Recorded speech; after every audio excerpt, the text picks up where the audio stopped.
اور ووٹ کو پاؤں تلے روندنے کا سلسلہ بند ہونے کو ہے. اور آخر میں ایک اور بات میرے بلوچستان کے بھائیوں, مجھے الف لیلا کے ایک اور کردار کا نام یاد آ رہا ہے. بھلا کون؟ کوئٹہ کے بھائیوں اور بہنوں پوچھو کون؟ اس کا نام ہے عاصم سلیم باجوہ.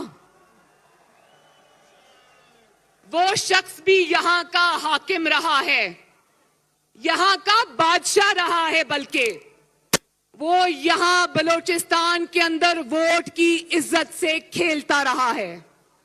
وہ یہاں بھی اپنے پیشہ ورانہ فرائض کی جو انجام دہی ہے وہ اس کو نظر انداز کر کے یہاں بھی وہ سیاسی کرتب دکھاتا رہا ہے. وہ بھی ماں اور باپ کے نام سے سیاسی پارٹیاں بناتا رہا ہے اور پتہ نہیں کیا کچھ کرتا رہا ہے. ہم پوچھتے ہیں, کوئٹہ کے عوام, آپ پوچھتے ہو نا میرے ساتھ؟ پوچھتے ہو؟ ہاتھ اٹھا کے بتاؤ, ایک سرے سے دوسرے تک پوچھتے ہو نا؟